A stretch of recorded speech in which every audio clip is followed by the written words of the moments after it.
Hey, what's going on, everybody? I am back, and we are talking playoffs.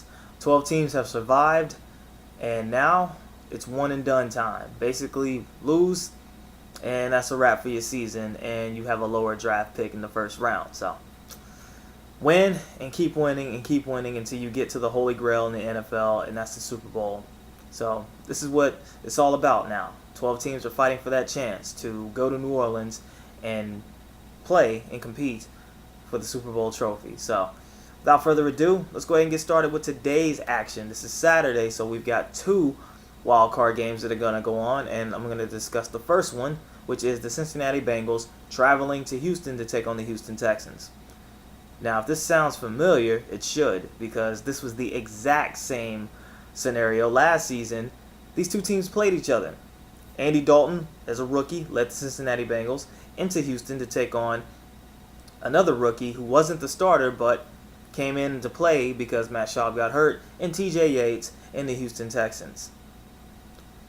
Houston Texans dominated that game, and it really turned around. The turning point in that whole game was when Dalton was trying to complete a pass and J.J. Watt just happened to snatch it out of the air just to bat it down, but it ended up in his hands and he ran it in for a pick six. That turned the momentum, that turned the tide, and Houston never looked back. Houston won that game 31-10. So now we have part two of, I guess, the saga, so to speak. But this is a totally different Cincinnati Bengals team. On this side, you have the Bengals at 10-6, and they won their last three games.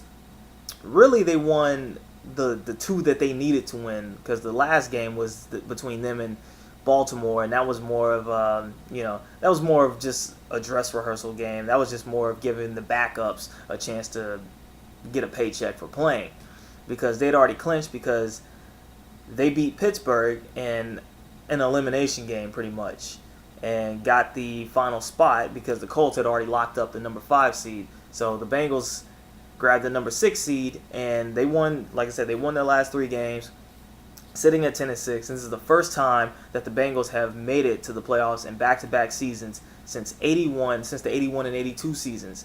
It's been over 30 years, folks, since they've done this.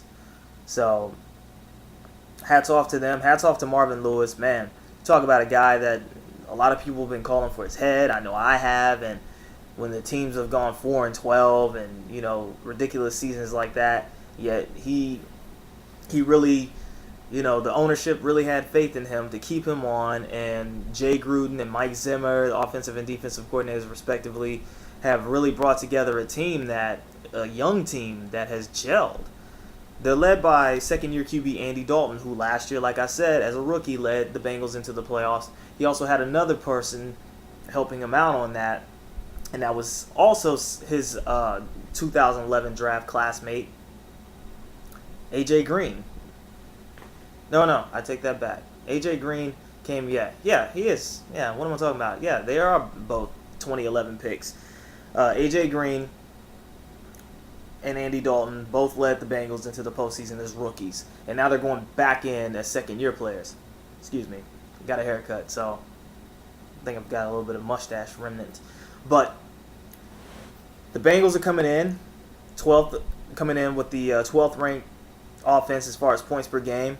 And then defensively, they were 8th in points allowed per game. So pretty balanced team, top half in offense, top 10 in defense. And old adage is correct, defense wins championships. So with what the Bengals are holding as far as defensive talent, if they could make a move. I'm not saying they're going to go very far, but they do have the pieces together to where year after year they can compete for postseason, AFC dominance or supremacy. They're far away from that, but the way they've been playing the last couple seasons, they can get back up there. Look like the Bengals of the 80s with Sam Weish and Boomer Esiason and Ickey Woods and all those guys. But basically, matter of fact, of that 3-game winning streak, if you look back at their last 8 games, they won 7 of 8. Their only loss came to the Cowboys.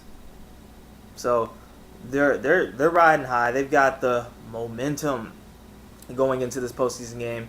And like I said, that defense is pretty stout. And third-year player Geno Atkins. Man, get to know this guy. This dude is good. 6'1", 340, and is just a monster. 12 sacks this season, and I mean, basically, he is the linchpin of that Bengals defensive front, and really of that defense in general. You know, of course, you know guys like Ray Maluga. They also got, hey, Terrence Newman even contributes. Then you've got Leon Hall and, hey, Pac-Man Jones, who's, you know, hats off to him. He's kept his nose clean. He's been quiet ever since all that mess happened with him at the strip club and things like that. He has stayed quiet. And forgive me, folks, phone's loud. But, you know, he's definitely been a major contributor to that defense. And also, like I said, offensively, you got Andy Dalton, AJ Green. Hey, Ben Jarvis Green Ellis has been chugging along, and he's been playing well. You know, I mean, they have Jermaine Gresham. I mean, they've got a solid group of people, a solid core. I don't know if Ben Jarvis Green Ellis is going to stay there long, but because I know Bernard Scott was the one that was going to get a lot of burn for the Bengals, but he got hurt, and he was done for the season. So, you know, the law firm, as they call them, definitely picked up the slack.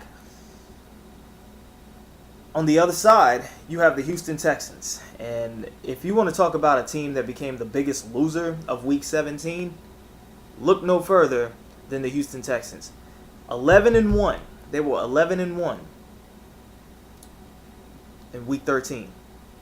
Number 1 seed in the AFC. They were on the fast train, the fast track. They were that close to clinching home field advantage. Then they go to New England and get murked. Tom Brady let them know who runs the AFC. Him, Belichick, the Patriots, they completely dominated the Houston Texans at New England. So you think, okay, they got their asses kicked, but they're 11-2, still holding on to the number 1 seed. Then they get Tennessee. They beat them. They're good. You know, 12-2. They still got a chance. They still got a shot. But Denver and New England are winning. Denver got help from San Francisco beating New England, so they moved into that number 2 seed. And they both had the same record. So all Houston had to do was win. All they had to do was win. That's it. Actually, no, I take that back. They didn't beat Tennessee. They beat Indy. They beat Indy to win the division and to really just stay afloat and just stay atop the AFC seeding. Then they got Minnesota. How the hell did they let Minnesota beat them at their house?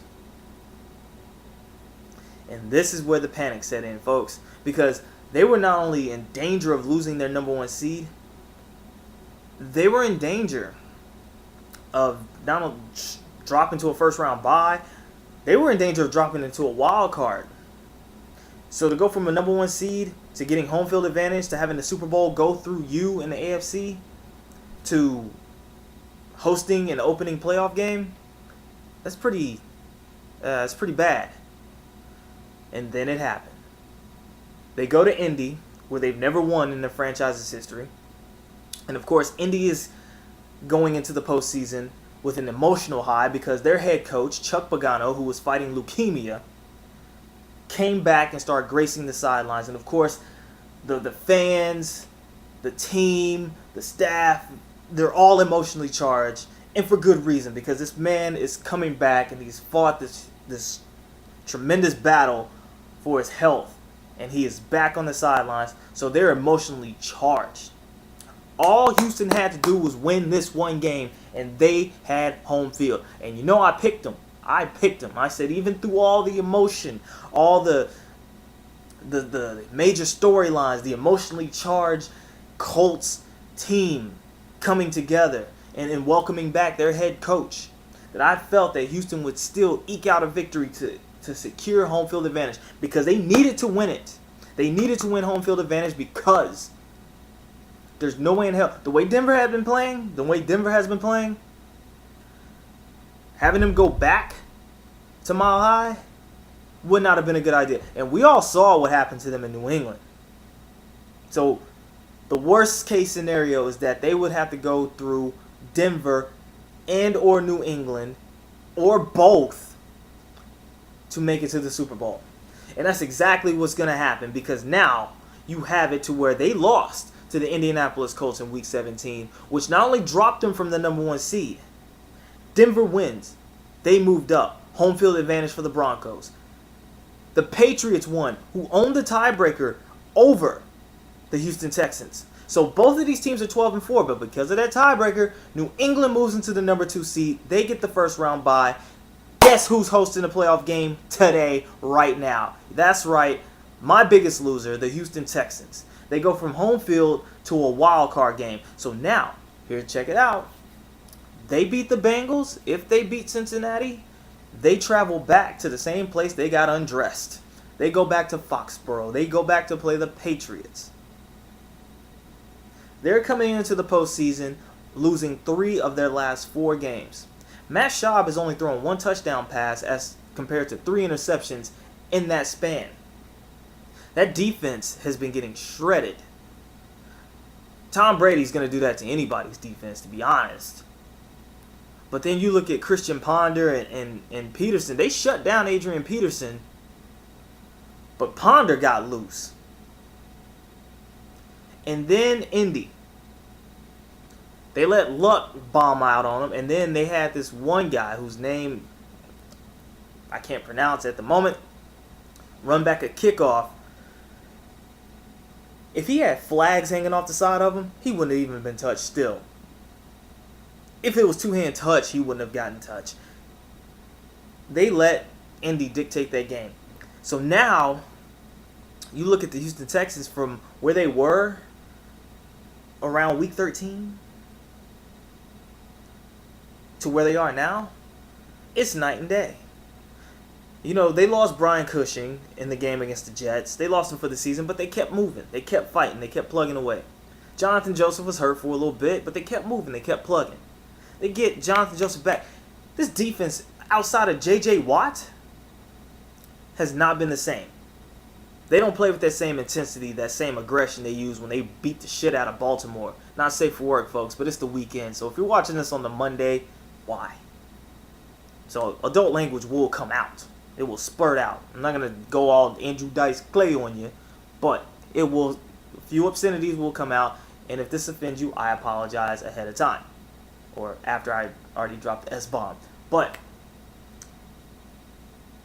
the Houston Texans have not looked like the dominant AFC team they looked when they beat the Broncos or when they beat the Ravens, 2 playoff teams. They look like a team that has lost their way. They don't know where they want to go. They don't know who they want to be. And it should have been obvious to a lot of us when you look at how they had to beat the Jacksonville Jaguars. They had to go into overtime, and they got in a shootout with, of all people, Chad Henne and that Jacksonville Jaguars offense. Ain't no way in hell that should have happened. And then they go to Detroit, and they get in a shootout with a team that was the ultimate disappointment this season, the Lions, and they got gifted a touchdown off of a ridiculous NFL rule. They had to get lucky 2 weeks in a row with 2 sub-500 teams who will be picking in the top 10. That right there, red flag, straight up. So having said all that, now we get into the matchup. Cincinnati's coming into Houston with no fear. Cincinnati's coming into Houston confident as hell because they're playing their best ball right now. And Andy Dalton to A.J. Green is almost automatic at this point. They've got a tremendous amount of confidence going into this game because they know Houston is right for the picking. When you got teams like, I mean, it's one thing for Green Bay to come in and just beat the living daylights out of you. It's another to have the Minnesota Vikings, who, to their credit, ended up becoming a playoff team, but they weren't at that time. Having them come in with a QB who you don't know what you're going to get out of them. Oh yeah, Andy Dalton's ready for this game. And of course, they're ready because of what happened last season. They know what happened to them last season, left a bitter taste in their mouths, and they want to wash that out. And nothing says Listerine like beating that same team that beat you last year in their same place. Defensively, the Bengals, like I said, Geno Atkins, that team was third in the league in sacks. 51 sacks over the season.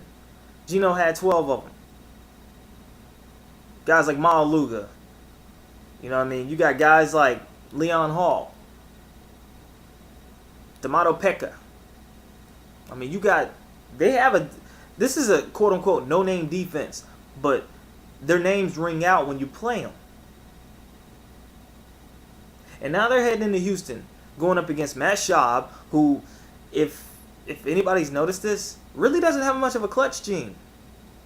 When they get down, he's not the same QB. When the defense is giving them turnovers and sacks and interceptions and they're moving the ball downfield and they're up by a touchdown or two.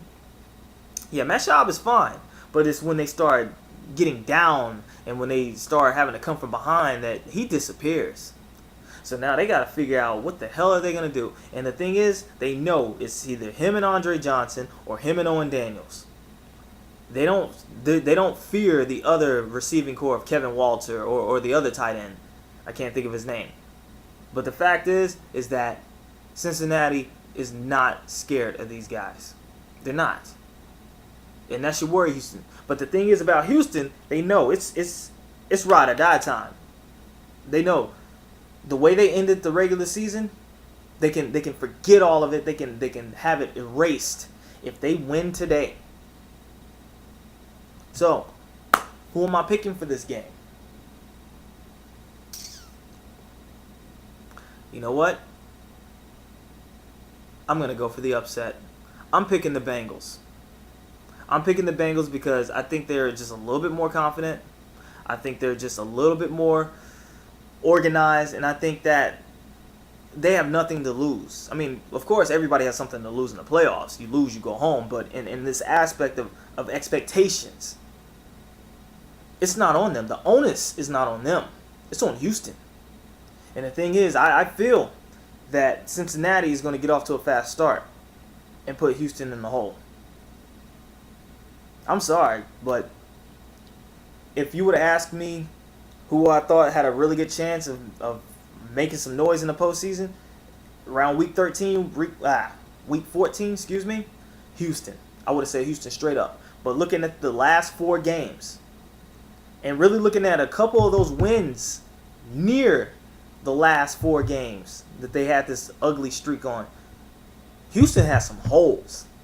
Outside of J.J. Watt, nobody else is getting pressure. Outside of J.J. Watt, nobody's making big plays on defense. They're getting shredded in the pass game. And this was something that we all thought that they had already had sewed up from last season to now. But they've gone back to that same pass defense that they had in 2010. And Andy Dalton, with his targets, and Ben Jarvis Green Ellis running a rock, it's one thing they're going to have to stop him. But the thing is, the Bengals are familiar with the Texans now. They're familiar with how they run their offense. They're familiar with how they run their scheme. And the thing is, they know they're not going up against an unknown QB. They're going up against somebody that they're familiar with, that they can look at game film on, and they know his tendencies. They know he can be rattled. So, I'm sorry, but the Sheik pick, again, goes down today. I'm picking the Bengals in this one, 24-20. So, that's my pick for today's AFC game. Stay tuned because I will give my analysis and who I think is going to win the matchup, the third and final matchup of the regular season between the Minnesota Vikings and the Green Bay Packers. So, stay tuned.